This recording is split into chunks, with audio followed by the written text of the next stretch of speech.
தமிழ்நாட்டினுடைய 38 மாவட்டங்களில் ஒன்றான அரியலூர் மாவட்டத்திற்கு அருகாமையில் இரவு நேரத்தில் பழக்கடை வியாபாரிக்கு பாதை தெரியாமல் ஒரு துஷ்ட ஆவியிடம் மாட்டிக்கொண்டு அதன் பிறகு ஏற்பட்ட ஒரு அதிபயங்கரமான நிகழ்வை தாங்க முழுமையாக பார்க்க போயிடும். இன்னைக்கு பார்க்கக்கூடிய இந்த சம்பவமும் கொஞ்சம் கூட திகில் மற்றும் அமானுஷ்யம் குறையாமல் நீங்கள் அப்படியே எதிர்பார்க்கலாங்க. இதுவரைக்கும் நம்மளுடைய சேனலை சப்ஸ்கிரைப் பண்ணாமல் பார்த்துட்டு இருந்தீங்கன்னா சப்ஸ்கிரைப் பண்ணிட்டு பக்கத்தில் இருக்கக்கூடிய பெல் பட்டனையும் சேர்த்து கிளிக் பண்ணிக்கோங்க.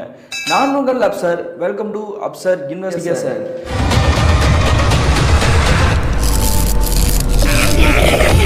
தமிழ்நாட்டினுடைய அரியலூர் மாவட்டத்திலிருந்து ஒரு குறிப்பிட்ட தூரத்தில் அமைந்துள்ள ஒரு அழகிய கிராமத்தில் கிட்டத்தட்ட 2015ஆம் காலகட்டத்தில் நடந்த ஒரு திகில் நிகழ்வு தாங்க இன்றைய நிகழ்வு. இந்த சம்பவத்தை நமக்கு மின்னஞ்சல் மூலியமாக ஷேர் பண்ணியது ராஜாமணி அப்படின்றவர் தாங்க. இது இவருக்கு நடந்தான்னு பார்த்தீங்கன்னா இல்லைங்க, இவருடைய தாத்தாவின் வாழ்க்கையில் நடந்தது தாங்க இந்த சம்பவம். அப்படி என்ன நடந்துச்சுன்னு பார்த்தீங்கன்னா, இந்த சம்பவம் நடந்த காலகட்டத்தில் இந்த மின்னஞ்சலை ஷேர் பண்ணிய ராஜாமணியோடைய தாத்தா இருக்கார் இல்லையா, அவருடைய வயது வந்து தோராயமாக ஒரு 58 இருந்திருக்குங்க. அவருடைய பேர் வந்து சிங்கராஜ் தாங்க. இந்த சிங்கராஜை பொறுத்த வரைக்கும் சொந்தமாக ஒரு சந்தையில் வந்து பழக்கடை வச்சுருந்துருக்கிறாருங்க. இவருடைய குடும்பத்தை பற்றி சொல்லணும்னா இவருடைய மனைவி, இவருக்கு 2 பசங்கள் இருந்திருக்காங்க. அந்த 2 பசங்களுக்குமே திருமணமாகி ஒரே கூட்டு குடும்பமாக தாங்க வாழ்ந்துருக்காங்க. இவருடைய மூத்த பையனுக்கு வந்து திருமணம் பண்ணி வச்சிருக்காங்க இல்லையா, அந்த பெண்மணி வேற யாரும் கிடையாது, இந்த சிங்கராஜோட மனைவி இருக்காங்க இல்லையா, அவங்களுடைய சொந்த தம்பியோடைய மகளை தாங்க திருமணம் பண்ணிச்சிருக்காங்க. இன்னொரு விஷயத்தை குறிப்பிட்டு சொல்லணும்னா, இவங்களுடைய மனைவி இருக்காங்க இல்லையா, இவங்களுக்கும் சரி இவங்களுடைய மூத்த மருமகளுக்கும் சரி ஆரம்பத்துல இருந்தே ஒத்தே வராதுங்க. எப்போ பார்த்தாலும் வீட்டில் சின்ன சின்ன குறைகளாக சொல்லி அடிக்கடி சண்டை போட்டுகிட்டே இருந்திருப்பாங்க. அதே மாதிரி தாங்க தோராயமாக ஒரு நாள் என்ன பண்ணியிருக்கிறாருன்னா, இந்த சிங்கராஜ் வந்து காலையில் எப்பயும் பொழுது அவர் சந்தையில் இருக்கக்கூடிய அந்த பழக்கடைக்கே போயிருக்கிறாருங்க. அப்படி வியாபாரம்லாம் முடிச்சுட்டு இரவு தோராயமாக ஒரு 10 மணிக்கு தாங்க வீட்டுக்கு வருவது வழக்கம். அதே மாதிரி வீட்டு வாசல்லையே செப்பலை கழட்டி போட்டுட்டு வீட்டுக்குள்ளே நுழைஞ்சு பார்த்துருக்கிறாருங்க. சின்ன அதிர்ச்சி என்ன நடந்திருக்கு பார்த்தீங்கன்னா, இவங்களோட குடும்பத்தை அனைவருமே வந்து தலையில கை வச்ச மாதிரி சோர்வா இருந்திருக்காங்க. என்னாச்சு, ஏன் இப்படி எல்லாருமே சோகமா இருக்கீங்க, இடி விழுந்த மாதிரி அப்படின்ற மாதிரி தான் கேட்டுக்கிறாரு. அந்த சமயத்துல ஒரு விஷயத்தையும் நோட் பண்ணிக்கிறாரு. என்ன நடந்திருக்குன்னா, இவருடைய மூத்த பையன் மட்டும் இல்லாம இவருடைய மூத்த மருமகள் இருக்காங்க இல்லையா, இருவருமே அந்த வீட்டுல ஆளே காணோம். அவங்க 2 பேரும் எங்க போனாங்க, என்ன ஆச்சுன்னு யாராவது வாயை தொடர்ந்து பேசுங்கடா அப்படின்ற மாதிரி தாங்க சத்தம் போட்டுக்கிறாரு. இதை கேட்ட பிறகு இவங்களுடைய இளைய பையன் வந்து என்ன சொல்லிக்கிறாருன்னா, அம்மா பார்த்த வேலை தான், எப்ப பார்த்தாலும் அண்ணியை வந்து குறை சொல்லி வந்துட்டு இந்த வீட்டை விட்டு விரட்டி விட்டாங்க. அண்ணனும் அண்ணியும் வந்து வீட்டை விட்டு வெளியே போறேன்னு போயிட்டாங்க. அவங்களுடைய அப்பா அம்மா வீட்டுக்கு தான் போறேன் அப்படின்ற மாதிரி தான் கோச்சுட்டு போயிருக்காங்கப்பா, என்ன ஏது நீங்க வந்து கேளுங்க அப்படின்ற மாதிரி தாங்க சொல்லிக்கிறாங்க. இதை கேட்ட பிறகு இந்த சிங்கராஜுக்கு வந்து கோபமே வந்துருச்சு. எப்ப பார்த்தாலும் என்னுடைய மருமகளை வந்து நீ வந்து திட்டிக்கிட்டே இருக்கிற, இன்னைக்கு வீட்டை விட்டே அனுப்பிச்சு வச்சிட்டியா, நீ நல்லாவே இருக்க மாட்டாடி அப்படின்ற மாதிரி தாங்க சாப்பிட்டு இருக்கிறாரு. இவங்களுடைய மருமகளுடைய வீடு எங்க இருக்குன்னு பார்த்தீங்கன்னா, இந்த கிராமத்தில் இருக்கக்கூடிய ஒரு எல்லை பகுதியில் தாங்க இருக்குது. அதன் பிறகு வந்து என்ன பண்றாருன்னா, இவர்கிட்ட இருக்கக்கூடிய சொந்த வண்டி எடுத்துக்கிட்டு நான் போய் என்னுடைய மருமகளையும் என்னுடைய மகனையும் வந்து கூட்டிட்டு வந்துடுறேன், நீங்க யாரும் எதுவும் வர வேணாம் அப்படின்ற மாதிரி தாங்க சத்தம் போட்டுட்டு இவருடைய பைக் எடுத்துட்டு கிளம்புறாருங்க. தோராயமாக ஒரு 10-20 மணிக்கு. அதே மாதிரி இவங்களுடைய மனைவியோட தம்பி இருக்காரு இல்லையா, அவருடைய வீட்டுக்கே போய் பார்க்குறாங்க. அப்படி போய் பார்த்த பிறகு வந்து விசாரிச்சு எல்லா விஷயத்தையும் சொல்றாருங்க. அந்த சமயத்தில் அவங்களுடைய குடும்பத்தினர் வந்து என்ன சொல்றாங்கன்னா, நீங்க சொல்றபடி வந்துட்டு என்னுடைய மகனும் மருமகளும் வரவே கிடையாது, இந்த வீட்டுக்கு வரல அப்படின்னா வந்து வேற எங்க போயிருப்பாங்க அப்படின்ற மாதிரி தாங்க அவங்களும் இவங்களை பார்த்து எதிர்ப்பு கேட்டுக்கிட்டு இருக்காங்க. இதை கேட்ட சிங்கராஜுக்கு வந்து ஒண்ணுமே புரியல. தன்னுடைய வீட்டில இருந்து கோச்சுக்கிட்டு உங்க வீட்டுக்கு தானே வருவாங்க, ஏன்னா நீங்க தானே அப்பா அம்மா, இதை விட்டுட்டு வேற யார் வீட்டுக்கு போயிருப்பாங்க அப்படின்ற மாதிரி தாங்க திங்க் பண்ணிட்டு இருக்காங்க. அந்த சமயத்துல அந்த பெண்மணியோட அப்பா அம்மா வந்து என்ன சொல்றாங்கன்னா, வேற எங்கேயும் போயிருக்க மாட்டாங்க, நம்மளுடைய தோட்டத்துக்கு வீடு இருக்கு இல்லையா, அந்த தோட்டத்துக்கு தான் போயிருப்பாங்க, என்னுடைய தோட்டத்துக்கு போய் பாருங்க மச்சான் அப்படின்ற மாதிரி தாங்க அவர் சொல்றாரு. இதை கேட்ட உடனே சிங்கராஜ் வந்து என்ன பண்றாருன்னா, இவங்களுடைய தோட்டம் வந்து எங்க இருக்குன்றது வந்து ஏற்கனவே ஒரே ஒரு தடவை தான் போயிருக்கிறாருங்க. ஆனா அதன் பிறகு வந்து அந்த தோட்டத்துக்கு பக்கமே ஒரு போனதே கிடையாது, அதனால பாதையும் இவருக்கு தெரியாது. இருந்தாலுமே என்ன பண்றாருன்னா, நம்ம வந்துட்டு உதவிக்கு ஆளையா கூப்பிட வேணாம், நம்மளே தனியா போய் தேடிக்கும் அப்படின்ற மாதிரி தாங்க இவருடைய பைக்கை ஸ்டார்ட் பண்ணிட்டு அந்த தோட்டம் எங்க இருக்குது அப்படின்றக்காக அந்த தோப்பு கிட்ட நெருங்கி போயிட்டு இருக்காரு. அந்த சமயத்துல உங்களுடைய கிராமத்துல இருந்து ஒரு எல்லை பகுதியா இருக்கக்கூடிய ஒரு மண் ரோடு இருந்திருக்குது. அந்த மண் ரோடுக்குள்ள போறது மட்டும் தாங்க இவருக்கு நல்லா ஞாபகம் இருக்குது. அதுக்குள்ள போனா மட்டும்தான் அந்த தோட்டத்தை இருக்கக்கூடிய அந்த வீட்டுக்கே வந்து நெருங்கி போக முடியும். அந்த தோப்பை பொறுத்த வரைக்கும் ஏகப்பட்ட பேர் இங்க இருக்கக்கூடிய ஊர் மக்கள் மக்கள் வந்து ஆல்ரெடி வந்து வாங்கி வச்சிருப்பாங்க இல்லையா விலைக்கு, அதே மாதிரி தாங்க அந்த தோட்டத்துக்கிட்ட நெருங்கி போக போக ஒவ்வொருத்தருடைய தோட்டமாக வந்துட்டு இருக்குது. இதையும் தாண்டி வந்து நம்ம நெருங்கி வந்துட்டோம், ஆனால் இப்பயுமே நமக்கு வந்து எங்கே இருக்குது அப்படின்ற மாதிரி தெரியலையே அப்படின்ற மாதிரி தாங்க மொழி பிதுங்கி நின்று இருக்கிறாரு. அந்த சமயத்தில் இவருடைய வண்டி நிற்கக்கூடிய இடத்துல இருந்து ஒரு 100 மீட்டர் தள்ளி யாரோ ஒரு நபர் வந்து வாயில் வந்து பீடி பிடிச்சிட்டு இருக்கிற மாதிரி தெரியுதுங்க. புகையை விட்டு தள்ளிட்டு இருந்திருக்கிறாருங்க. அந்த கங்கு வெளிச்சம் மட்டும் இவருடைய கண்களுக்கு வந்து நல்லா பளிச்சுன்னு தெரிஞ்சிருக்குது. ஆனால் அந்த எதிர்ப்புறத்தில் நிற்கக்கூடிய அந்த நபர் வந்து யாரு என்ன அப்படின்றது தெரியல. உடனே என்ன பண்ணுறாரோ நம்ம வந்து அந்த நபர்கிட்டே நம்ம நெருங்கி போய் கேட்போம் அப்படின்ற மாதிரி தாங்க பைக்கை ஸ்டார்ட் பண்ணிட்டு மறுபடியும் அந்த நபர் நிற்கக்கூடிய இடத்துக்கிட்டே போயிருக்கிறாரு. அப்படி அந்த இடத்துக்கிட்ட நெருங்க இவருடைய பைக்கோடைய முன் லைட் இருக்கு இல்லையா, அந்த லைட்டுக்கு வந்து ஆட்டோமேட்டிக்காக வந்து ஆஃப் ஆகிருக்குதுங்க. அது மட்டும் இல்லாமல் பைக் வந்து ஸ்டார்ட்டே ஆகலை. உடனே வந்து ஸ்டைட்ஸ் ஆன் போட்டு நிப்பாட்டிட்டு அங்கே இருக்கக்கூடிய நபர்கிட்ட வந்து நம்ம பேச்சு கொடுத்துட்டு அதன் பிறகு வந்து வண்டியை என்னாச்சு அப்படின்றத நம்ம பார்ப்போம் அப்படின்ற மாதிரி தாங்க அவர்கிட்ட நெருங்கி போகிறாருங்க வண்டியை நிப்பாட்டிட்டு. இன்னொரு விஷயத்தையும் குறிப்பிட்டு சொல்லணும் அப்படின்னா, இவருடைய கையில் வந்து மொபைல் கொண்டு போகவே இல்லை. அவசரமாக இவர் தேடி வந்தார் அப்படின்றனால இவருடைய பைக்கை மட்டும் தாங்க எடுத்துகிட்டு வந்திருக்காரு. சரி நம்ம அந்த நபர்கிட்ட நெருங்கி போய் பேசுவோம் அப்படின்ற மாதிரி தாங்க அந்த நபர்கிட்ட நெருங்கி போயிட்டாரு. அப்படி போன பிறகு இந்த ஏரியாவில் இருக்கக்கூடிய என்னுடைய உறவுக்காரங்களுடைய தோட்டம் இங்கே தான் இருக்குது, அந்த தோட்டத்துக்கு போகிறதுக்கு வந்து பாதை தெரியல, உங்களுக்கு தெரியுமா அப்படின்ற மாதிரி தாங்க கேட்டுக்கிறாரு. யார் நீங்கள், எதுக்காக அந்த தோட்டத்தை வந்து கேட்டுக்கிட்டு இருக்கீங்க, அந்த தோட்டத்தோட உரிமையாளர் பேர் சொன்னால் மட்டும் தான் நான் வந்து சொல்ல முடியும் அப்படின்ற மாதிரி தாங்க அங்கே இருக்கக்கூடிய மர்ம நபர் சொல்லிட்டு இருக்காரு. இதை கேட்ட பிறகு இவங்களுடைய மனைவியோட தம்பி இருக்கார் இல்லையா, அவரோட பேர் வந்து மனோன்மணிங்க. அந்த மனோன்மணியோட பேரை சொன்ன அடுத்த நிமிஷமே இங்க இருக்கக்கூடிய மர்ம நபர் வந்து என்ன சொல்றாருன்னா, அப்படியே கையை அங்கிட்டு இங்கிட்டுமா காட்டுறாருங்க. இப்படியே போனீங்கன்னா ஒரு சந்து வரும், அந்த முட்டுச்சந்து மாதிரி முட்கள் புதர்களாக மண்டி போயிருக்கும், அது பக்கத்திலே ஒரு மண் ரோடு விலகும், அந்த மண் ரோட்டுக்குள்ள போயிட்டீங்க அப்படின்னா வந்துட்டு உங்களுடைய உறவுக்காரங்களுடைய தோட்டத்துக்கு நீங்க போயிடலாம் அப்படின்ற மாதிரி தாங்க கை கட்டுறாரு. அதன் பிறகு அங்கே நிற்கக்கூடிய அந்த நபருக்கு வந்து நன்றி சொல்லிட்டு இவர் என்ன பண்றாருன்னா மறுபடியும் வண்டி வந்து ஸ்டார்ட் பண்ணிக்கிறாரு. அப்படி ஸ்டார்ட் அடிச்சு அடுத்த செகண்டே வந்து இவருடைய வண்டி வந்து ஸ்டார்ட் ஆயிடுச்சுங்க. ஆனா இப்பயுமே முன்னாடி இருக்கக்கூடிய அந்த லைட் வந்து ஆன் ஆகவே இல்லை. எதிர்ப்புறத்தில் நமக்கு உதவி அந்த ஆள் வந்து யாரு என்ன அப்படின்றத வந்து அந்த வெளிச்சத்தலாங்க பார்க்கலாம்னு நினைக்கிறாரு. ஆனா வண்டியோட லைட் வந்து ஆஃப்ல இருக்கு இல்லையா, அதனால தெரியவே இல்லை. சாரிங்க, நீங்க வந்து உதவி பண்ணிருக்கீங்க, உங்களுடைய முகத்தை பார்க்கலாம்னு நான் நினைக்கிறேன், ஆனா பார்க்க முடியல, என்னுடைய கெட்ட நேரம் போல. சரி நான் அந்த தோட்டத்துக்கு போயிட்டு வந்துட்டு அதுக்கப்புறம் நாளை பிறகு வந்து உங்களை பார்க்கும்பொழுது நான் வந்து பேசிக்கிறேன் அப்படின்ற மாதிரி தாங்க சொல்லிட்டு ஒரு பைக் எடுத்துட்டு அந்த தோட்டத்துக்கிட்டே நெருங்கி போயிட்டாரு. அப்படி தோட்டத்துக்கிட்ட நெருங்கி போன பிறகு தாங்க தெரியுது இவர் போயிருக்கக்கூடிய பாதை வந்து வேற ஒரு பாதை தாங்க.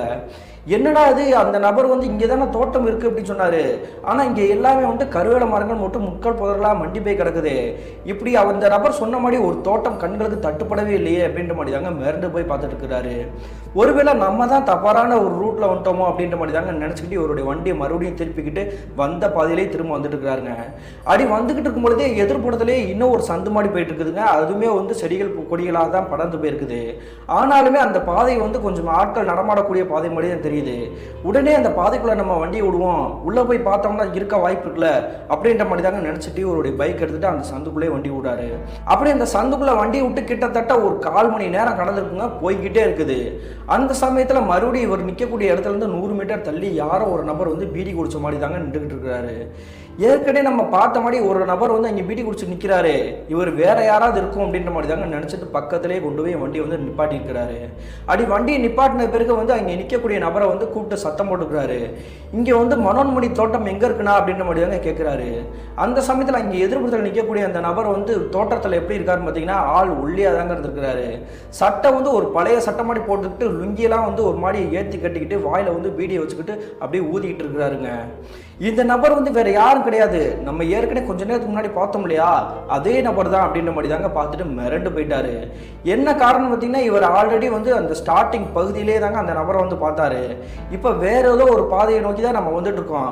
ஆனால் இங்கேயுமே அதே நபர் வந்து எப்படி நமக்கு முன்னாடி நிற்க வாய்ப்பு இருக்குது, இது ஏதோ வந்து வித்தியாசமா இருக்குது அப்படின்ற மாதிரி தாங்க நினச்சிட்டு அவர்கிட்ட வந்து பேச்சு கொடுக்க ஆரம்பிச்சுக்கிறாரு. அந்த சமயத்தில் அந்த நபர் வந்து எந்த ஒரு பதிலுமே சொல்லாமல் அப்படியே தாங்க உருன்னு நின்றுட்டு இருக்கிறாரு. என்னங்க, நான் வந்து உங்ககிட்ட பேசிக்கிட்டே இருக்கேன், நீங்க சொன்ன பாதையில நான் வந்தேன், ஆனா எனக்கு முன்னாடி இந்த பாதையில வந்து நீங்க எப்படி நிக்கிறீங்க, உங்களால எப்படி இந்த கும்பருட்டுல வந்து வேகமா வர முடிஞ்சிச்சு, நீங்க யாரு அப்படின்ற மாதிரி கேட்கிறாருங்க. அந்த சமயத்துல எதிர்ப்புறத்தில் நிற்கக்கூடிய அந்த நபர் வந்து மறுபடியும் எந்த ஒரு பதிலுமே சொல்லாம அவர் பீடி குடிச்சிட்டு இருக்காரு இல்லையா, அதை தொடர்ந்து ஈடுபடுத்திட்டே இருந்திருக்கிறாருங்க. இவருக்கு சந்தேகம் அதிகமாக இருந்தாலுமே வந்துட்டு என்ன பண்றாருன்னா, சரி நம்ம வந்து தோட்டத்தை வந்து கண்டுபிடிச்ச நம்மளுடைய மகன் மட்டும் மருமகளை வந்து கண்டுபிடிக்கணும், அதுதான் நமக்கு வந்து முக்கியமான வேலை அப்படின்ற மாதிரி தாங்க அங்கே நிற்கக்கூடிய நபரை தாண்டி அவருடைய வண்டி எடுத்துட்டு கிளம்பி போயிட்டு இருக்கிறாரு. அந்த சமயத்தில் சுற்றி முற்றி பார்க்குறாருங்க. இவருடைய கண்களுக்கு வந்து தோட்டம் வந்து தட்டுப்படவே இல்லை. இவ்வளோ நேரம் நம்ம வந்து தேடியும் தோட்டம் வந்து கண்களுக்கு தட்டுப்படவே இல்லை. வண்டியோட லைட்டு வேறு ஆஃபில் இருக்குது. இவருடைய நேரம் நல்ல நேரம்னு நினைக்கிறீங்க. அதனால தான் அன்றைய இரவு வந்துட்டு முழு பௌர்ணமி இரவு. நிலா வெளிச்சத்தில் வந்து அங்கே இருக்கக்கூடிய இடங்கள் வந்து நல்லாவே தெரிஞ்சுக்குது. ஆனாலுமே அந்த நபர் சொன்ன மாதிரி இவருடைய மனோன் பண்ணிட்டு இருக்காரு இல்லையா, அவருடைய தோட்டம் வந்து இவருடைய கண்களுக்கு தட்டுப்படவே இல்லை. இதுக்கு மேலே நம்ம தேடி பிரயோஜனமே இல்லை, மறுபடியும் நம்ம வந்த வழியிலே கிளம்பிடுவோம் அப்படின்ற மாதிரி தாங்க அவருடைய வண்டி எடுத்துட்டு கிளம்பி வந்துருக்கிறாரு.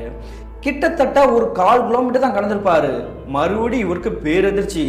என்ன நடந்திருக்குன்னு பார்த்தீங்கன்னா, ஏற்கனவே இங்கே நிற்கக்கூடிய இந்த பீட்டி குடிச்சிட்டு இருக்காரு இல்லையா அந்த நபர், மறுபடியும் இவரோட பாதையில் வந்து வண்டியை குழுக்காட்ட மாதிரி தாங்க வழி மறிச்சு நின்றுட்டு இருக்கிறாரு.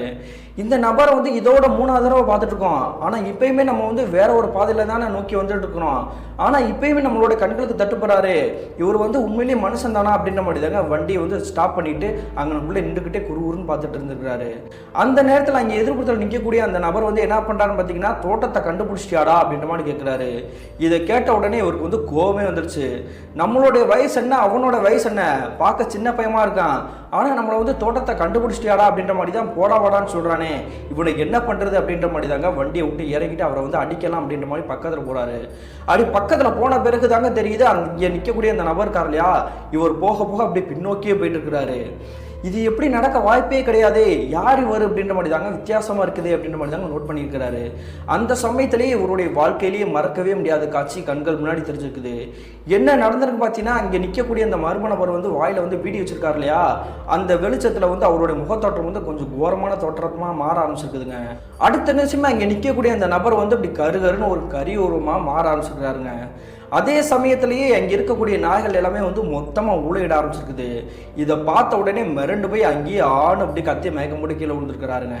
அப்படி கீழே விழுந்ததுக்கு பிறகு வந்து கிட்டத்தட்ட ஒரு 1/4 மணி நேரம் கடந்திருக்கும்னு நினைக்கிறேங்க. அந்த டைம் தான் சொல்லியிருந்தாங்க. அந்த சமயத்தில் வந்து மறுபடியும் கண்ணை முழிச்சு பார்க்குறாரு. அப்படி கண்ணை முழிச்சு பார்க்கும் பொழுது வேற ஏதோ ஒரு இடத்துல தாங்க இருக்கிறாரு. நம்ம இப்போ இங்கே இருக்கிறோம், நம்ம பைக் எங்கே இருக்குது அப்படின்ற மாதிரி தாங்க சுற்றி முற்றி பார்க்குறாரு. அப்படி பார்க்கும்பொழுது தாங்க தெரியுது இவர் இருக்கக்கூடிய இடம் வந்து ஒரு தோட்டம் தாங்க. இந்த தோட்டத்துக்கிட்ட நம்ம எப்படி வந்தோம், ஒருவேளை இந்த தோட்டத்தில் தன்னுடைய மகன் மட்டும் மருமகள் இருக்காங்களா அப்படின்ற மாதிரி தாங்க நினைக்கிறாரு. ஆனால் அந்த இடத்துல வந்து இவரை தவிர வேறு யாரையுமே காணோம். உடனே வந்து அங்கிட்டு இங்கிட்டு சுற்றி முற்றி பார்த்துட்டு இருக்கிறாருங்க. எதிர்ப்புறத்தில் மறுபடியும் இவர் வந்து கொஞ்ச நேரத்துக்கு முன்னாடி பார்த்தார் இல்லையா, அதே நபர் தாங்க வாயில் பீடி பற்ற வச்ச மாதிரி அப்படியே பக்கத்தில் வந்துட்டு இருக்கிறாரு. நம்ம ஏற்கனவே இந்த இடத்துக்கு எப்படி வந்தோம்னு தெரியலையே அப்படின்ற மாதிரி முடிச்சுட்டு இருக்கோம். ஆனால் அதே அந்த பீடி குடிக்கக்கூடிய நபர் வந்து இங்கே தானே நடமாடிட்டு இருக்கிறாரு அப்படின்ற மாதிரி தாங்க பயத்தோட மிரண்டு போய் பார்த்துட்டு இருக்கிறாரு. அப்படி பார்த்துக்கிட்டே இருக்கும்பொழுது அங்கே இருக்கக்கூடிய நபர் வந்து இவர் பக்கத்தில் நெருங்கி வந்துட்டாருங்க. அந்த சமயத்திலேயே தெரிஞ்சிச்சுங்க, இங்கே எதிர்ப்புறத்தில் நிற்கக்கூடிய அந்த நபர் வந்து வேற யாரும் கிடையாது, நமக்கு நன்றாக தெரிந்த நம்மளுடைய உறவுக்காரர் தான் அப்படின்ற மாதிரி தாங்க புரிய வந்திருக்குது. அதன் பிறகு வந்து இவருக்கு என்ன நடச்சுன்னு தெரியலங்க. அந்த கரிய உறவு வந்து என்ன பண்ணிட்டு பார்த்தீங்கன்னா, இவர் வந்து அப்படியே ஆக்குவை பண்ற மாதிரி தாங்க பக்கத்தில் வந்து இவருடைய உடம்புலேயே வந்து பூந்திருக்குது. அதன் பிறகு அப்படியே மயக்கம் போட்டு விழுந்திருக்கிறாரு. மறுநாள் காலையில் ஒரு 6 மணி இருக்கும். அந்த சமயத்தில் இந்த சிங்கராஜுடைய மனைவி என்ன பண்ணாங்கன்னா, இவங்களுடைய குடும்பத்தினர் அனைவருமே வந்து தேடி அங்கிட்டு அலைஞ்சிட்டு இருக்கிறாங்க. இவங்களுடைய கணவர் மட்டும் தாங்க உங்களுடைய வீட்டுக்கு வரல. ஆனால் இவங்களுடைய மூத்த பையன் மட்டும் இல்லாமல் மூத்த மருமகள் இருவருமே உங்களுடைய வீட்டில் தான் இருந்திருக்காங்க. நீங்கள் 2 பேரும் வந்துட்டீங்க, ஆனால் உங்களை தேடி போனால் உங்களுடைய அப்பா ஆளே காணா, உன்னுடைய மாமாவே ஆளை காணாமா, எங்கே போனாருன்னு தெரியல, அவர் கையில் போகிறப்ப மொபைல் ஃபோன் கூட கொண்டு போகல, என்ன பண்ணுறாரு என்ன ஆனாருன்னு ஒன்றுமே புரியல, எல்லாரும் வாங்க தேடுங்க அப்படின்ற மாதிரி தாங்க சொல்லிக்கிறாங்க. அதன் பிறகு வந்து சுற்றி முற்றி தேடி பார்க்குறாங்க. கிட்டத்தட்ட ஒரு 1 மணி நேரமாக தேடி இருக்கிறாங்க. எங்கே போனாரு என்ன ஆனாருன்றது ஒரு பதில் கிடைக்கல. அந்த சமயத்தில் தாங்க இவங்களுடைய கிராமத்தில் இருக்கக்கூடிய மக்கள் எல்லாருமே வந்து இந்த விஷயத்தை கேள்விப்பட்டுட்டு பதட்டத்தோடு நின்றுக்கிறாங்க. அப்படி நின்றுக்கிட்டு இருக்கும் பொழுதே தூரத்துல இருந்து யாரோ ஒரு நபர் வந்துட்டு ஒரு மாதிரியா வித்தியாசமா நடந்து வர மாதிரி தெரியுதுங்க. யார் இந்த நபர் வித்தியாசமாக நடந்து வந்திருக்க மாதிரி தெரியுது அப்படின்ற மாதிரி தாங்க உத்து பார்க்குறாங்க. அது வேற யாரும் கிடையாதுங்க, இந்த சிங்கராஜ் இருக்கார் இல்லையா, அந்த நபர் தாங்க நடந்து வந்துட்டு இருக்கிறாரு. இவர் எங்கே போனாரு, ஏன் இந்த மாதிரி வந்துட்டு இருக்கிறாரு அப்படின்ற மாதிரி தாங்க நினச்சிருக்கிறாங்க. என்ன காரணம்னா அவருடைய கோலம் அந்த மாதிரி இருந்திருக்குது. அவருடைய சட்ட கைலி எல்லாமே ஒரு மாதிரி அவர் அந்த சிந்தரையான மாதிரி தாங்க கிழிஞ்சு போன நிலைமையில இருந்திருக்கிறாரு. அது மட்டும் இல்லாமல் முகம் பூரா வந்துட்டு ஒரு மாதிரி வந்து சகதி அப்படின்னு தான் இருக்கும், அந்த மாதிரி தாங்க அலங்கோலமாக வந்திருக்கிறாரு. இந்த காட்சியை பார்த்தா சுற்றி இருக்கக்கூடிய மக்கள் பூரா என்ன நினைக்கிறாங்கன்னா, ஒருவேளை சிங்கராஜ் வந்து தலைக்கு முட்டுற அளவுக்கு வந்து குடிச்சிட்டு வந்திருப்பாரு போல, அந்த சமயத்தில் எங்கேயாவது கீழே தட்டு மாதிரி விழுந்ததுனால தான் இந்த மாதிரி வந்து அலங்கோலமாக இருக்காரு அப்படின்ற மாதிரி தாங்க நினச்சிக்கிறாங்க. ஆனால் இந்த சிங்கராஜோடைய மனைவி மட்டும் இல்லாமல் இவங்களுடைய மகன்களுக்கும் தெரிஞ்சிருக்குங்க. இவரை பொறுத்த வரைக்கும் எந்த ஒரு குடிபோதை கெட்ட பழக்கத்துக்கு அடிமையாகாத ஒரு நல்ல மனிதர் அப்படின்னு தாங்க நினச்சிட்டு இருக்காங்க. அதனால தாங்க இவர்கிட்ட எந்த ஒரு பதிலுமே கேட்காம உள்ளாவாயா அப்படின்னு மாதிரி தாங்க கூட்டிகிட்டு போயிருக்கிறாங்க. அப்படி கூட்டிகிட்டு போன பிறகு அவருடைய தலையிலேயே வந்து ஒரு குடம் தண்ணியை வந்து ஊற்றிருக்கிறாங்க. குளிப்பாட்டி இருக்கிறாங்க. அப்படி குளிக்க வச்ச பிறகு அவர்கிட்ட வந்து பேச்சு கொடுக்க ஆரம்பிச்சிருக்காங்க இவங்களுடைய மனைவி மட்டும் இல்லாமல் இவங்களுடைய மகன் மருமகள் எல்லாமே. ஏயா உன்னுடைய மகனும் மருமகளும் வந்து கிளம்பி வீட்டுக்கு வந்துட்டாங்க, ஆனால் அவங்கள தேடி போன நீ வந்து ஆளே காணா, அது மட்டும் இல்லாமல் நீ கொண்டு போன பைக் எங்கே போச்சு, என்னதான் பிரச்சனை அப்படின்ற மாதிரி கேட்குறாங்க. இப்படி கேட்ட அடுத்த செகண்டே ஆக்ரோஷமான தோணியில் ஆங்காரமாக மாற ஆரம்பிச்சிருக்காருங்க இந்த சிங்கராஜ் அப்படின்றவர். அப்படி என்ன சொல்லிக்காருன்னு பார்த்தீங்கன்னா, என்னோட விஷயத்தில் வந்து நீங்கள் தலையிடாதீங்க, எப்போ என்னென்ன நடக்கும்ன்றது எனக்கு தெரியும், யார் எனக்கு வந்து சட்டம் போட்டு கிழிக்க வேணாம், நீங்கள் போய் உங்களுடைய வேலையை மட்டும் பாருங்க அப்படின்ற மாதிரி தாங்க சொல்லிக்கிறாரு. அதன் பிறகு உங்களுடைய மனைவி வந்து என்ன நினைக்கிறாங்கன்னா, ஒருவேளை வேற ஏதோ பிரச்சனை மாட்டிட்டு கோவத்தில் இருக்காரு போல, இப்போதைக்கு கேட்க வேணாம், கொஞ்சம் நேரம் கழிச்சு நம்ம கேட்கலாம் அப்படின்ற மாதிரி தாங்க முடிவெடுத்து அவர் வந்து கண்டுக்கவே இல்லை. கிட்டத்தட்ட ஒரு 6 மணி நேரம் கடந்திருக்கும். அந்த சமயம் வரைக்குமே இவங்களுடைய மனைவிக்கு வந்து புரியாத புதிராதான் இருந்திருக்குது. இவர் வந்து வண்டியை வந்து கொண்டு போனாரே, அந்த வண்டி எங்கே போச்சு, என்ன ஆச்சு, அது மட்டும் இல்லாமல் இவருடைய பழைக்கடை வியாபாரத்துக்கு வந்து போகவே கிடையாது, சந்தைக்கு போகாமல் வீட்டிலேயே தான் இருக்கிறாரு, என்னதான் பிரச்சனை அப்படின்ற மாதிரி தாங்க மறுபடியும் இவர்கிட்ட வந்து பேச்சு கொடுக்க ஆரம்பிச்சிருக்காங்க. அதே நேரத்தில் இவங்களுடைய கணவர் வந்து சிங்கராஜ் வந்து என்ன சொல்கிறாருன்னா, சொன்னதே தான் திரும்ப சொல்கிறாரு. வண்டி வந்து தோட்டத்துக்கிட்ட எங்கேயோ ஒரு இடத்துல வந்து உளுந்து கிடக்கும், அப்படி வண்டி தேவை அப்படின்னா வந்து ஆட்களை அனுப்பிச்சு வந்து அந்த வண்டியை எடுத்துக்கோங்க, சனியம் பிடிச்சது வந்து எனக்கு தேவையே கிடையாது அப்படின்ற மாதிரி தாங்க திட்டி இருக்கிறாரு. இதை கேட்டுட்டு இவங்களுடைய மனைவிக்கு தூக்கி வாரி போட்டிருக்குது. சரி, தன்னுடைய கணவர்கிட்ட இப்போதைக்கு பேசுவானா, அவருடைய போக்கிலே விட்டுருவோம் அப்படின்ற மாதிரி தாங்க கிட்டத்தட்ட ஒரு 3 நாட்கள் அப்படியே கடந்திருக்குதுங்க. அந்த 3 நாட்கள் பொறுத்த வரைக்கும் இந்த சிங்கராஜோட நடை உடை பவனிகள் எல்லாமே வந்து கொஞ்சம் மாற்றமாக ஆரம்பிச்சிருக்குது.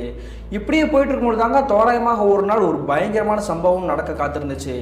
என்ன நடந்திருக்கு பார்த்தீங்கன்னா, இவங்களுடைய மூத்த மருமகள் இருக்காங்க இல்லையா, இவங்க மேலே வந்து அலாதி பிரியமாக இருப்பாராங்க இந்த சிங்கராஜ் அப்படின்றவர். தன்னுடைய மனைவியோட தம்பி மகளாக இருந்தாலுமே அவங்க தாங்க பாசம் காட்டணும். ஆனால் அவங்களுக்கு வந்து அவங்களுடைய மருமகள் வந்து சுத்தமாக பிடிக்காது. எப்போல்லாம் சண்டை போட்டு சத்தம் போட்டு திட்டிகிட்டு இருக்கிறாங்களோ அப்போல்லாம் இவர் தாங்க போய் தடுத்துட்டு இவங்களுடைய மனைவியை வந்து திட்டுவது வந்து வழக்கம். ஆனால் இன்னைக்கு கொஞ்சம் மாறாக நடக்க ஆரம்பிச்சிருக்குது. என்ன நடந்திருக்குன்னா, அன்றைய பொழுதுல வந்து மதிய வேலைக்கு சாப்பாடெல்லாம் செஞ்சுட்டு சாப்பிட வாங்க மாமா அப்படின்ற மாதிரி தாங்க இவங்களுடைய மூத்த மருமகள் கூப்பிட்டுருக்காங்க. அப்படி கூப்பிட்ட பிறகு இந்த சிங்கராஜ் வந்து என்ன பண்ணுறாங்கன்னா, சாப்பிட்றதுக்காக வந்து சம்மங்கால் போட்டு உட்காந்துருக்கிறாருங்க. அது மட்டும் இல்லாமல் இவங்களுடைய மகன்கள் மட்டும் இல்லாமல் இவங்களுடைய பொண்டாட்டி எல்லாருமே பக்கத்தில் சுற்றி ரவுண்ட் போட்டு தாங்க உட்காந்து சாப்பிடுவது வந்து வழக்கம். அப்படி சாப்பிட ஆரம்பிக்கும் பொழுது இவருடைய தட்டில் வந்து சாதத்தை எல்லாம் போட்டுட்டு ரசத்தை எடுத்து ஊற்றிருக்கிறாங்க. ரசத்தை ஊற்றின பிறகு வந்து சுற்றி முற்றி சட்டியை தேடி பார்த்துருக்கிறாரு. அந்த நேரத்தில் வெஞ்சனம் என்ன வைக்கிறாங்கன்னு பார்த்தீங்கன்னா, பாவக்காய் தாங்க வச்சுருக்கிறாங்க. பாவக்காவும் ரசம் வைக்கிற அளவுக்கு உங்களுக்கு வந்து தைரியம் வந்துருச்சா, எனக்கு இதெல்லாம் பிடிக்கவே பிடிக்காது அப்படின்ற மாதிரி தாங்க அந்த தட்டில் இருக்கக்கூடிய சோறத்தை தூக்கி இவங்களுடைய மூத்த மருமகள் மேலேயே எரிஞ்சுக்கிறாங்க. என்னையாச்சு உனக்கு, ஏன் இந்த மாதிரி பண்ணிட்டு இருக்க, உன்னுடைய மூத்த மருமகள் மேலே நீ பாசமாக இருப்பில, அவன் மேலேயே சோறை கொண்டு சுடு சோறை வந்து எரிஞ்சுட்டேயா அப்படின்ற மாதிரி தாங்க கேட்டுக்கிறாங்க. அப்படி இவங்களுடைய மனைவி கேட்ட உடனே அப்படி தாண்டி பண்ணுவேன், அவளுக்கு என்ன கொம்பா முளைச்சிருக்கு அப்படின்ற மாதிரி தாங்க பக்கத்தில் இருக்கக்கூடிய செம்பு எடுத்து இவங்களுடைய மூத்த மருமகளோட நெத்தியிலே எரிஞ்சிருக்கிறாருங்க. அடுத்த நிமிஷம் அவங்களுடைய தலையில் வந்து அடிபட்டு வந்து ரத்தம் பயங்கரமாக வந்திருக்குது. இந்த காட்சியை பார்த்துட்டு தான் இவங்களுடைய 2 பசங்களுமே வந்து இவங்களுடைய அப்பா கிட்ட சண்டைக்கே போக ஆரம்பிச்சிருக்காங்க. அது மட்டும் இல்லாமல் இவங்களுடைய மூத்த பையன் வந்து என்ன பண்ணிக்கிறாருன்னா, இவருடைய தோள்பட்டிலே கையை வச்சுட்டாருங்க. எவ்வளோ தைரியம் தான் என்னுடைய மனைவி மேலே வந்து காயப்படுற அளவுக்கு நீ வந்து அடிச்சிருப்ப, உன வந்து நான் பாவம் விட்டுட்டு இருக்கேன், ஆனால் நீ இந்த மாதிரி வந்து தப்பாக தொடர்ந்து பண்ணிட்டு இருந்த அப்படின்னா வந்து நான் அப்பேன்னு கூட பார்க்க மாட்டேன், கொன்னே போட்டுருவேன் அப்படின்ற மாதிரி தாங்க ஆக்ரோஷமாக வச்சுட்டு கோபத்தோட வீட்டை விட்டு வெளியே போயிருக்கிறாருங்க. இந்த சம்பவத்துக்கு பிறகு உங்களுடைய மனைவி வந்து உங்களுடைய கணவர் வந்து சமாதானப்படுத்தி ரூமில் போய் படுக்க வச்சுருக்காங்க. என்னையாச்சும் உனக்கு, ஏன் அப்படி வந்து தப்பாக நடந்துட்டு இருக்க, உன்னுடைய மூத்த மருமகளை வந்து நீ ஒரு தடவை கூட திட்டினதே கிடையாது, நான் சத்தம் போட்டால் கூட என்னையே தான் வந்து நீ கண்டிப்ப, ஆனால் இன்னைக்கு நீ பண்ணுறது எல்லாமே வந்து கொஞ்சம் வேற மாதிரி தெரியுதியா அப்படின்ற மாதிரி தாங்க வருத்தத்தோட பேசியிருக்கிறாங்க. இப்படி இதோட பிரச்சனை முடிஞ்சுன்னு பார்த்தீங்கன்னா, அன்றைய இரவு கொலை நடுங்க வைக்கக்கூடிய ஒரு திகில் சம்பவம் நடக்க காத்திருந்துச்சு. அன்றைய இரவு தோராயமாக நடுநிசி நேரம் 2 மணி இருந்திருக்கும்.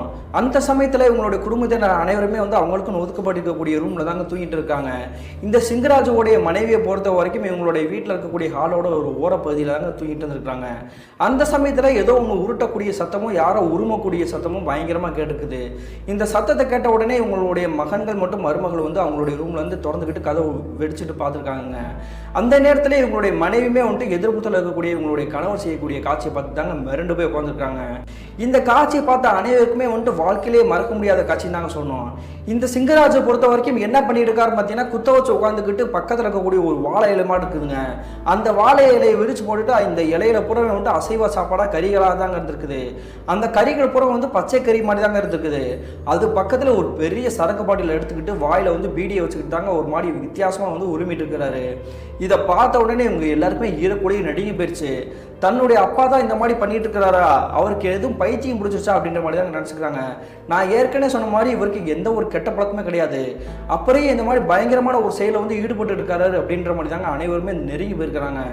ஆனால் இவங்க யாருமே சுற்றி இருக்கக்கூடிய விஷயத்த வந்து கண்டுக்காம அவர் பாட்டுக்கு தாங்க சரக்கு அடிச்சுக்கிட்டு வாயில் வந்து அந்த பீடியை வந்து ஊதி தள்ளிட்டு இருக்கிறாரு. அது மட்டும் இல்லாமல் அந்த இலையில இருக்கக்கூடிய கறிகள் எடுத்துட்டு பயங்கரமாக கடிச்சு நின்று முழுங்கிட்டு இருக்கிறாருங்க பச்சை கறியை. இதை பார்த்த உடனே இவங்க எல்லாருக்குமே வந்து வேர்த்து வடவடக்க அதே இடத்துல நின்றுட்டு இருக்கிறாங்க. அதன் பிறகு வந்து இவங்களுடைய மனைவி வந்து என்ன பண்ணுறாங்கன்னா, பக்கத்தில் இருக்கக்கூடிய ஒரு விளக்கமாக எடுத்துட்டு இவங்களுடைய கணவருடைய முதுகு மேலேயே ஓங்கி அடி அடி நடிக்க ஆரம்பிச்சிருக்காங்க. அடித்த உடனே தாங்க இவர் வந்து இயல்பான நிலைமைக்கு மாற ஆரம்பிச்சிருக்கிறாரு. அப்படி மாறின உடனே என்னாச்சு, நான் ஏன் இப்படி பண்ணிக்கிட்டு இருக்கிறேன், ஏன் எனக்கு முன்னாடி வந்து இலை போட்டிருக்கீங்க அப்படின்ற மாதிரி தாங்க தலைகீழாக பேசியிருக்கிறாரு. நீ ஏன் அப்படி பேசிகிட்டு இருக்க, நீ தானே இந்த மாதிரி காரியத்துல எல்லாம் ஈடுபட்டு இருக்கிற, தப்பு தப்பாக பண்ணிட்டு இருக்க, முதல் இந்த வீட்டை விட்டு வெளியே போ அப்படின்ற மாதிரி தாங்க சொல்லிக்கிறாங்க. இவங்களுடைய மனைவி சொன்ன அடுத்த நிமிஷமே இவர் வந்து என்ன பண்ணிக்கிறாருன்னா ஆக்ரோஷமா ஆங்காரமா மாற ஆரம்பிச்சிருக்கிறாருங்க. கண்கள் முழுக்க அப்படியே ரத்த கலர்ல வந்து செவக்க ஆரம்பிச்சிருக்குது. பற்களை கூட வந்து நரம் கடிச்சிக்கிட்டு எதிர்ப்புறத்தில் இருக்கக்கூடிய இவங்களுடைய மனைவி வந்து அப்படியே கையை வந்து கழுத்தை நீட்டி பிடிச்சி அப்படியே அந்த இடத்துல தூக்கியிருக்கிறாருங்க. இதை வேடிக்கை பார்த்துட்டு இருந்தா இவங்களுடைய மூத்த பையன் இருக்காரு இல்லையா, மூத்த பையன் இவங்களுடைய மூத்த மருமகளும் இவங்களுடைய அப்பா வந்து கையை பிடிச்சிட்டு வழுக்கிடாம தடுத்துருக்காங்க. தடுத்த உடனே இவர் வந்து என்ன பண்ணிக்கிறாருன்னு பார்த்தீங்கன்னா, பக்கத்தில் இருக்கக்கூடிய ஒரு குழம்பு கரண்டி எடுத்துட்டு இவங்களுடைய மூத்த பையன் மேலேயே வந்து அடிச்சிருக்கிறாருங்க. அடித்த உடனே அவருடைய நெத்திலையுமே பட்டு ரத்தம் கீறிட்டு வந்திருக்குது. உடனே இந்த மாதிரி வித்தியாசமா செயலில் ஈடுபட்டு இருக்கிறாரு, இவர் வந்து சும்மா விடக்கூடாது, குடிபோதைக்கு அடிமையாயிட்டார் போல அப்படின்ற மாதிரி தாங்க நினைச்சிட்டு இவங்களுடைய குடும்பத்தினர் அனைவருமே வந்துட்டு போட்டு முத்து முத்தி இருக்கிறாங்க. அதன் பிறகு தாங்க கொஞ்சம் டயர்டாகி இவர் வந்து அப்படியே மயக்கம் போட்டு விழுந்திருக்கிறாரு. குடிபோதையில தான் இந்த நாய் இந்த மாதிரி பண்ணிட்டு இருக்குது, இந்த நாயை வந்து தூக்கி வெளியே போடுங்க அப்படின்ற மாதிரி தாங்க இவங்களுடைய பசங்கள் எல்லாமே வந்து மரியாதை இல்லாம பேச ஆரம்பிச்சிருக்கிறாங்க. இப்படியே இவர் வந்து படுத்து தூங்கட்டும், மறுநாள் காலையில பாத்துக்கோம் அப்படின்ற மாதிரி தாங்க அனைவருமே வந்து தூங்க போயிட்டாங்க. மறுநாள் காலையில விடிஞ்சிருக்கு. விடிஞ்ச உடனே இந்த சிங்கராஜோடைய குடும்பத்தினர் அனைவருமே வந்து திட்ட ஆரம்பிச்சிருக்கிறாங்க. குடிபோதைக்கு அடிமானனால நீ என்ன பண்ணுறன்றது உனக்கே தெரியலையா அப்படின்ற மாதிரி தாங்க பேசிடுறாங்க. இதை கேட்ட உடனே சிங்கராஜ் வந்து மறுபடியும் என்ன சொல்லிக்கிறாருன்னா, என் மேலே அநியாயமாக பழி போடாதீங்க, இந்த வீட்டில் வந்து யாராருக்கு இருக்க விருப்பம் இல்லையோ எல்லாருமே வந்து அவங்களுடைய ஆத்தாப்பா வீட்டுக்கு வந்து ஓடி போயிருங்க அப்படின்ற மாதிரி தாங்க சொல்லிக்கிறாரு. குறிப்பாக சொல்லணும்னா எப்படின்னா, இவங்களுடைய மூத்த மருமகள் இருக்காங்க இல்லையா, அவங்கள பார்த்தாங்க சொல்லிக்கிறாரு. தன்னுடைய மாமா நம்ம மேலே வந்து எவ்வளவோ அலாதி பிரியமாக இருப்பார், ஆனால் அவரே வந்து வீட்டை விட்டு வெளியே போன்னு சொன்ன பிறகு நம்ம எதுக்கு இந்த வீட்டில் இருக்கணும் அப்படின்ற மாதிரி தாங்க கோச்சுக்கிட்டு இவங்களுடைய கணவரையும் கூட்டிட்டு அவங்களுடைய அப்பா அம்மா வீட்டுக்கு போயிருக்கிறாங்க. அப்படி உங்களுடைய மருமகள் மட்டும் மகன் போன பிறகு வந்து இவங்களுடைய மனைவி வந்து என்ன பண்ணுறாங்கன்னா, சிங்கராஜை பிடிச்சி மறுபடியும் கண்டு மணிக்கு திட்ட ஆரம்பிச்சிட்டாங்க. நீ பார்த்த வேலையில் என்னுடைய மருமகள் போனது மட்டும் இல்லாமல் என்னுடைய பையனை கூட்டிகிட்டு போயிட்டாயா, நீ நல்லாவே இருக்க மாட்ட, நாசமாக போயிடுவோம் அப்படின்ற மாதிரி தாங்க மண்ணவாரி தூக்கியிருக்கிறாங்க. அப்படி எந்த காட்சி நடந்தாலுமே வந்துட்டு எதையுமே கண்டுக்காம தாங்க குத்துக்கலான்னு உட்காந்துருக்கிறாருங்க இந்த சிங்கராஜ் அப்படின்றவர். அன்றைய இரவு தோராயமாக நடுநிசி நேரம் ஒரு 12 மணி இருந்திருக்கும். அந்த சமயத்தில் இந்த சிங்கராஜுடைய மூத்த பையன் மட்டும் இல்லாமல் மூத்த மருமகள் வந்து அவங்களுடைய அப்பா அம்மா வீட்டில் தான் இருந்துருக்குறாங்க. அவங்க தூங்கி இருக்கக்கூடிய ரூமோட கதை வந்து யாரோ பயங்கரமாக தட்டுற மாதிரி தங்கிட்டு இருக்குது. இந்த சத்தத்தை கேட்ட உடனே சிங்கராஜுடைய மூத்த பையன் தாங்க டக்குன்னு முடிச்சிருக்கிறாரு. முடிச்ச உடனே கதவை தொடர்ந்து வெளியே யார் இருக்கிறா அப்படின்ற மாதிரி தாங்க எட்டி பார்த்துருக்கிறாரு. ஆனால் இவர் பார்க்கும்பொழுது யாருமே அந்த இடத்துல இல்லை. உடனே என்ன பண்ணுறாருன்னா, அங்கிட்டு இங்கிட்டு சுற்றி போய் தேடி பார்க்கறதுக்காக வெளியே போயிருக்காருங்க. அப்படி போன பிறகு இவங்களுடைய மருமகள் இருக்காங்களே, சிங்கராஜுடைய மருமகள், அவங்க மட்டும் தாங்க அந்த ரூமில் வந்து படுத்துருக்காங்க. அப்படி படுத்து இருக்கக்கூடிய அந்த இடத்துல வந்து யாரோ ஒருத்தர் வந்து தலானியை பிடிச்சி அமுக்கி இவங்களுடைய மருமகளை வந்து போட்டு தள்ளுற மாதிரி தாங்க தெரிஞ்சிருக்குது. உடனே மூச்சு திணறல் ஏற்பட்டு அவங்க வந்துட்டு உயிரிக்க போராடக்கூடிய நிலைமையில வந்து ஐயோ அப்படின்ற மாதிரி தாங்க கத்த ஆரம்பிச்சிருக்காங்க. அவங்க போடக்கூடிய சத்தம் வந்து யாருக்குமே கேட்கல, இருந்தாலுமே வந்து தப்பா தெரியுதே அப்படின்ற மாதிரி தாங்க இந்த சிங்கராஜுடைய மூத்த பையன் வந்து என்ன பண்ணிக்கிறாருன்னா, அவசரமா இவங்களுடைய ரூம்க்கே வந்து பார்த்துருக்காரு. அப்படி பார்த்த உடனே இவருக்கு ஈரக்குலையும் நடுங்கி போயிடுச்சு. என்ன நடந்திருக்கு பார்த்தீங்கன்னா, இந்த சம்பவத்தை செய்கிறது வந்து வேறு யாருமே கிடையாதுங்க, இவங்களுடைய அப்பாவான சிங்கராஜ் அப்படின்றவர் தாங்க. தன்னுடைய அப்பாவே தன்னுடைய மருமகளை வந்து போட்டு தலை பார்க்குறாரு. என்ன காரணத்துக்காக ஏன் இப்படி வந்து இப்படி பண்ணுறாரு அப்படின்ற மாதிரி தாங்க மிரண்டு போய் நிற்கிறாரு. உடனே உங்களுடைய மாமா மட்டும் இல்லாமல் உங்களுடைய அத்தையுமே கூப்பிட்டு சத்தம் போட்டு கத்திட்டு இருக்கிறாருங்க. அதன் பிறகு அவங்க மட்டும் இல்லாமல் இங்கே இருக்கக்கூடிய வேலையாட்கள் எல்லாருமே வந்து இந்த வீட்டுக்கிட்டே நெருங்கி வந்திருக்காங்க. அப்படி வந்த பிறகு இந்த சிங்கராஜை போட்டு அடின்னு அடிக்க ஆரம்பிச்சிருக்காங்க. அப்படி அடிக்கும் பொழுதுதாங்க தெரிய வந்திருக்குது, இவர் வந்து தானாகவே எதுவுமே செய்யலை, இவருடைய உடம்புல வந்து ஏதோ ஒரு காத்து கருப்பு அண்டி இருக்கு அப்படின்ற மாதிரி தாங்க புரிய வந்திருக்குது. என்ன நடந்திருக்குன்னா, அவரை அடிக்கும் பொழுது அவருடைய உடம்புலேருந்து ஒரு கரிய புகையாட்டம் வந்து டக்குன்னு வெளியேறி போயிருக்குங்க. அந்த சமயத்திலேயே இவங்க எல்லாருக்குமே தெரிஞ்சிருச்சுங்க, அது வந்து ஒரு ஆன்மா செய்யக்கூடிய வேலை தான் அப்படின்ட்டு. அது மட்டும் இல்லாமல் அவர் வந்து பற்களை மறுபடியும் நரன்னு கழிச்சுக்கிட்டு கண்கள் பூரா வந்து செவந்து போயிருக்குது. உடனே வந்து இவர் வந்து எதுலையா ஒரு இடத்துல வந்து கட்டி போடணும் அப்படின்ற மாதிரி தாங்க இவங்களுடைய வீட்டுக்கிட்ட இருக்கக்கூடிய ஒரு திண்ணைக்கிட்ட ஒரு கம்பி மாட்டு இருந்திருக்குது. அந்த கம்பிக்கிட்டே போய் கட்டி வச்சிருக்காங்க. அந்த சமயத்திலே அந்த கம்பி வந்து இவர் வந்து ஸ்ட்ராங்காக இருப்பார் போலங்க, அந்த கம்பியே அப்படியே வந்து வேரோட பிடிச்சி இழுத்து இருக்கிறாரு. இவரை வந்து இங்கே கட்டி போடக்கூடாது, பக்கத்தில் இருக்கக்கூடிய ஒரு போஸ்ட் மரத்தில் தான் நம்ம கட்டி போடணும் அப்படின்ற மாதிரி தாங்க சிமெண்ட்லேயே செஞ்சுருப்பாங்க இல்லையா, கல் மாடி போஸ்ட் மரம். அந்த போஸ்ட் மரத்தில் தாங்க இவர் வந்து வலுக்கட்டாமல் 4-5 பேர் சேர்ந்து கட்டி வச்சிருக்காங்க. அடுத்த செகண்டே இவங்களுடைய குடும்பத்தினர் அனைவருக்குமே வந்து ஃபோன் பண்ணி விஷயத்தை கூட சொல்லியிருக்கிறாங்க. அன்றைய இரவே வந்து பதற அனைவருமே வந்து இவங்களுடைய வீட்டுக்கிட்டே நெருங்கி வந்திருக்கிறாங்க. அப்படி இந்த சிங்கராஜுடைய குடும்பத்தினர் அந்த ஸ்பாட்டுக்கு வந்த பிறகு இவங்களுடைய கணவர்கிட்ட நெருங்கி போறக்கே பயந்தாங்க. என்ன காரணம்னா இவங்களுடைய கணவர் வந்து ஆக்ரோஷமான தோணியில நான் வந்து யாரையுமே விட மாட்டேன், போட்டுத்தெல்லாம் போக மாட்டேன் அப்படின்ற மாதிரி தாங்க மிரட்டலா வந்து பேசிட்டு இருக்கிறாரு. அதே சமயத்துல இன்னொரு நபரை வந்து இவங்க வந்து நோட் பண்ணிக்கிறாங்க. அது யாருன்னு பார்த்தீங்கன்னா அந்த கிராமத்தை சேர்ந்த ஒரு கோடாங்கி தாங்க. அந்த கோடாங்கி வந்து இவருடைய உடம்புல வந்து ஆன்மா இருக்குதுன்ற தெரிஞ்சுக்கிட்டு விரட்டுறக்காக தாங்க வந்துருக்காரு. இவங்களுடைய தம்பி தாங்க வந்துட்டு ஏற்பாடே பண்ணி வர வச்சிருக்காரு. அதுக்கு பிறகு அந்த சிங்கராஜ் கிட்ட நெருங்கி போய் அந்த கோடாங்கி வந்து நீ யாருன்னு அப்படின்ற மாதிரி பேச ஆரம்பிச்சிருக்காருங்க. ஆனா அவருடைய உடம்புல இருக்கக்கூடிய ஆன்மா வந்து கொஞ்சம் வீரியமா இருக்க காரணத்தினால வந்து எந்த ஒரு பதிலுமே சொல்ல மாட்டேன்டா அப்படின்ற மாதிரி தாங்க இந்த கோடாங்கியவே எதிர்த்து பேசியிருக்குது. நான் ஏகப்பட்ட ஆன்மாக்களை வந்து பார்த்துட்டேன், நீ எனக்கு சாதாரணம் அப்படின்ற மாதிரி தாங்க நினச்சிக்கிட்டு இவருடைய பாக்கெட்டில் இருந்துட்டு ஒரு விபூதி பொட்டலத்தை எடுத்து அவருடைய உடம்புலேயே வந்து தெளிச்சு விட்டுருக்காரு. தெளிச்ச உடனே இந்த சிங்கராஜோடைய உடம்புல வந்து தீப்பட்டி எரிகிற மாதிரி தாங்க ஆணு கத்த ஆரம்பிச்சிருக்காரு. நான் யாரு என்னன்ற சொல்லிடுறேன், என்னை வந்து விட்டுரு அப்படின்ற மாதிரி தாங்க ஓன்னு அழுதுருக்கிறாரு. நான் வேற யாரும் கிடையாது, என்னுடைய பேர் வந்து கலைவாணன் தான், இந்த கிராமத்தை சேர்ந்தவன் தான், இவங்களுடைய குடும்பத்தை சேர்ந்தவன் தான் அப்படின்ற மாதிரி தாங்க சொல்லியிருக்குது. இதை கேட்ட குடும்பத்தினர் அனைவருமே வந்து ஆடி போயிட்டாங்க. உன்னுடைய குடும்பத்தினரை நீ ஏன் போட்டு தடுறக்கா காத்துட்டு இருக்க, உனக்கு என்ன பிரச்சனை, நீ எப்படி செத்த அப்படின்ற மாதிரி தாங்க அந்த கோடாங்கி வந்து கேட்க ஆரம்பிச்சிருக்காரு. அதுக்கு பிறகு தாங்க இந்த சிங்கராஜோடைய உடம்புல இருக்கக்கூடிய அந்த ஆன்மா வந்து பேச ஆரம்பிச்சிருக்குது. என்ன நடந்திருக்குன்னு பார்த்தீங்கன்னா இந்த கலைவான் இறந்து கிட்டத்தட்ட ஒரு 5 வருடங்கள் கடந்திருக்குங்க. கிட்டத்தட்ட ஒரு 5 வருடங்களுக்கு முன்னாடி வந்து என்ன நடந்திருக்குன்னு பார்த்தீங்கன்னா இந்த கலைவாணன் அப்படின்றவர் தாங்க மூத்த அண்ணன். இவருக்கு அடுத்தவங்க தாங்க இந்த சிங்கராஜோடைய மனைவியே, அதுக்கு அடுத்தவர் தாங்க அவருடைய கடைசி தம்பியே. இந்த 3 பேரோட வாழ்க்கை வந்து நல்லா தாங்க போயிட்டு இருந்திருக்குது. இவங்களுடைய குடும்பத்தினரை பொறுத்த வரைக்கும் வசதியாக இருக்கக்கூடிய பொருளாதாரத்தை மேலோங்கி இருக்கக்கூடிய குடும்பத்தை சேர்ந்தவங்க தான். அவங்க என்ன பண்ணிக்காங்க பார்த்தீங்கன்னா அவங்க இருக்கக்கூடிய தருவாயில் இருக்கும் பொழுதே ஆளாளுக்கு தேவைப்படக்கூடிய சொத்துக்களை வந்து இப்படி பங்கு போட்டு பிரித்து கொடுத்துருக்காங்க. அந்த சொத்துக்கள்லாம் கைக்கு வந்தது பிறகு ஒவ்வொருத்தராக வந்து விலக ஆரம்பிச்சிருக்காங்க. ஆனால் இந்த கலைவாணன் வந்து என்ன பண்ணிக்கிறாருன்னா திருமணமே பண்ணாமல் வந்து தன்னந்தனிமையில தாங்க வாழ்ந்துட்டு இருந்திருக்கிறாரு. இவர் வந்து இப்படி குடிபோதையிலே வாழ்ந்துட்டு இருக்கிறாரு, இவருக்கு எதுக்கு சொத்து அப்படின்ற மாதிரி தாங்க இவங்களுடைய கடைசி தம்பி வந்து நினைச்சுக்கிறாரு. அதே சமயத்தில் இவங்களுடைய அக்கா கிட்டே போய் கேட்டுக்கிறாரு, தன்னுடைய அண்ணன் இப்படி குடிச்சிட்டு குடிபோதிலே வாழ்க்கையை வந்து சீரழிச்சிட்டு இருக்கிறான், அது மட்டும் இல்லாமல் சொத்துக்களை எல்லாம் வீணா போக்கிக்கிட்டு இருக்கான், அதனால வந்து அவனோட சொத்தை வந்து நான் பறிச்சுக்கலாம் அப்படின்ற மாதிரி முடிவு பண்ணிட்டேன், இதுல உனக்கு சம்பந்தமா இருக்கா அப்படின்ற மாதிரி தாங்க கேட்டிருக்கிறாரு. கேட்ட உடனே உங்களுடைய தங்கச்சி வந்து என்ன சொல்றாங்கன்னா, எனக்கு அந்த சொத்தெல்லாம் தேவையில்லை, எனக்கு என்னுடைய குடும்பத்தினர் கொடுத்த சொத்தே போதும், என்னுடைய அண்ணன் சொத்தெல்லாம் எனக்கு தேவையே கிடையாது, நான் இதுல இருந்து ஒதுங்கிக்கிறேன் அப்படின்ற மாதிரி தாங்க சொல்லிக்கிறாங்க.